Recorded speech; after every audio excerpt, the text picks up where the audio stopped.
Welcome back to Chokitable Media.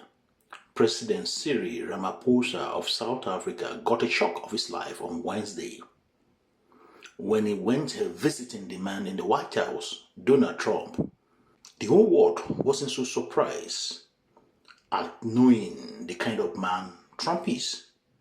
This didn't go well with the South African people, though majority of the blacks weren't happy while the white counterparts were showing happiness that their president got bullied by the commander-in-chief of the bullies all around the world. We will all remember that this is actually not the first time the commander-in-chief of bully, which I call Donald Trump, is doing what he did to President Ramaphosa. Remember when the Ukrainian president, when visiting a couple of months ago, the way he treated him, he was treated shabbily. Even Pence, who happens to be the vice president, to Donald Trump, wasn't left out of this.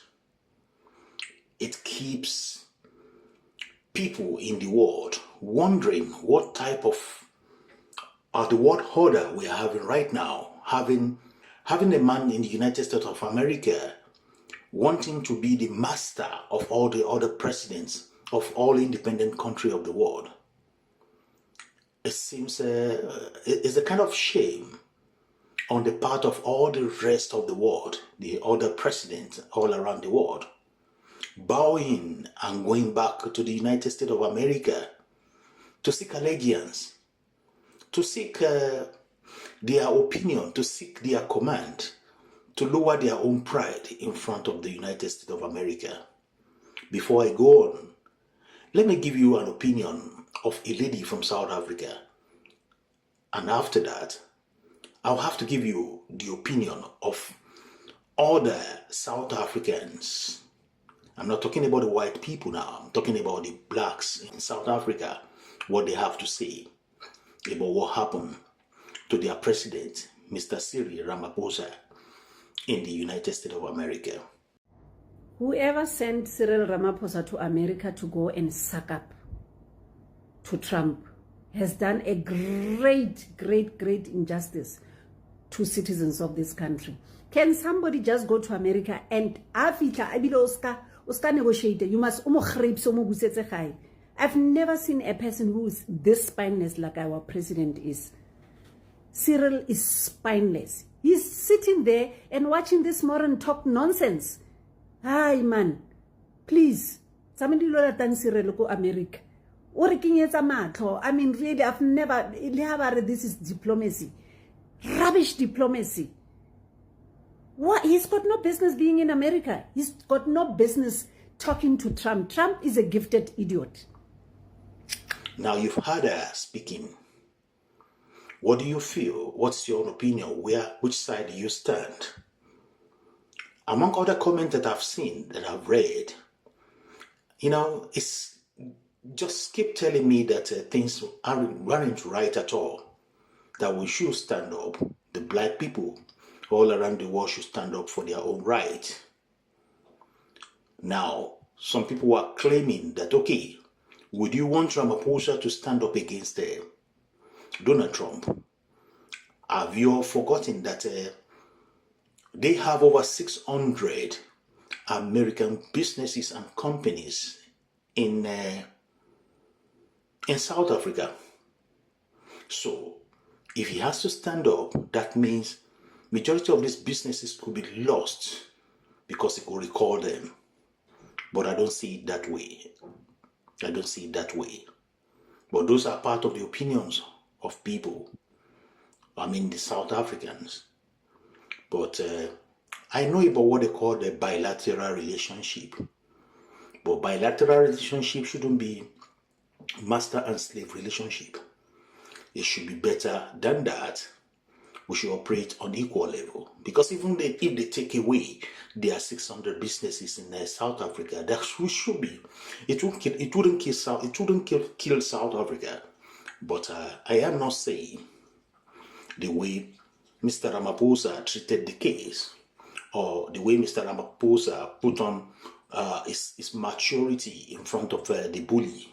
I'm not saying it's bad at all, because I remember Michelle Obama said something. He said, when they go low, we go high. So if it keeps going low, we should keep going higher. And that is what I see over there. But more than that, I think Africans, most of us, should stand up for our rights when it comes to matter of international relationship. They are not your boss.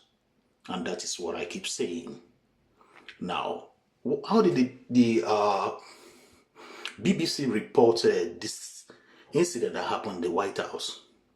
They put it like this. They said Ramaphosa keep cool during Trump's choreographed onslaught. So it was choreographed. 3 months into Donald Trump's second term, foreign leaders should be aware that a coveted trip to the Oval House or the Oval Office comes with a risk of public dressing. The public dressing down, often straining to attempt at provocation and humiliation. This is BBC talking. This is BBC reporting. So we all see this thing is glaring.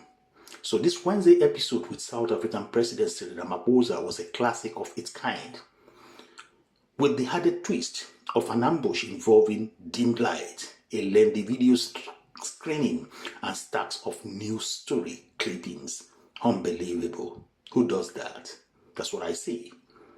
As television camera rolled, and after some well-tempered discussion, Trump was asked by a journalist about what it would take him to be convinced that discredited claims of white genocide in South Africa are untrue. Ramaphosa responded first by saying the president would have to listen to the voices of the South Africans on the issue. Trump then came in, asking an assistant to turn the light down and put this television on, so it will show South African leader a couple of things. What followed was an extraordinary and highly choreographed onslaught of accusation from the US president about the alleged persecution of white Africans, echoing aggressive statement of Ukrainian leader Volodymyr Zelensky during his February visit to the White House. The footage on the last screen shows South African political firebrand chanting "Shoot the boy," an anti-apartheid song, and Trump, so often critical of the news media, seemed happy to parade pictures of uncertain provenance. Asked where alleged grave site of white farmers were, he simply answered, South Africa.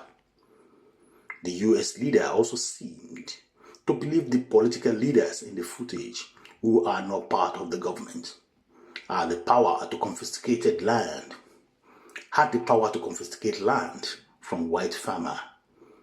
They do not. While Ramaphosa did sign a controversial bill allowing land seizure without compensation earlier this year, the law has not been implemented, and South African distanced himself publicly from the language in the political speeches shown on the television. This is about it, and I want you to think about it very well.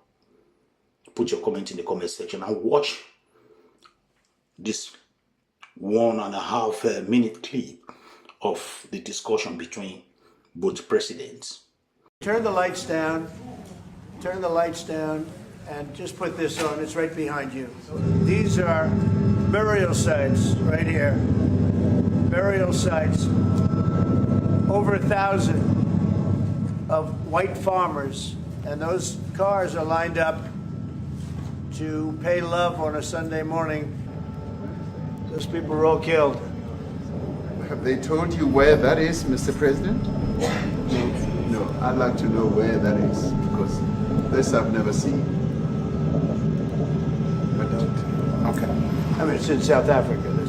No, when you look at the videos, I mean, how does it get worse? And these are people that are officials, and they're saying that kill the white farmer and take their land.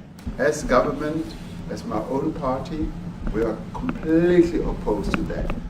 I would say if there was Afrikaner farmer genocide, I can bet you these three gentlemen would not be here, including my Minister of Agriculture. He would not be with me. So it'll take him, President Trump, listening to their stories, to their perspective. But you do allow them to take land.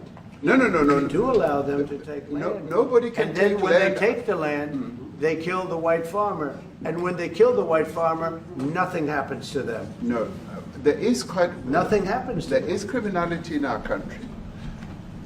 People who do get killed, unfortunately through criminal activity, are not only white people. Majority of them are black people. And we have now The been farmers are utilized. black. The farmers are not black. We have I don't now- say that's good or bad, but the farmers are not black. I really would like us to talk about, and talk about it very calmly. This is Chokitable Media. Don't forget to subscribe, share and like. Put your opinion in the comment section. And don't forget to put on your notification button. Let's make the world a better place to be. Stay tuned for further development. Bye-bye for now. See you.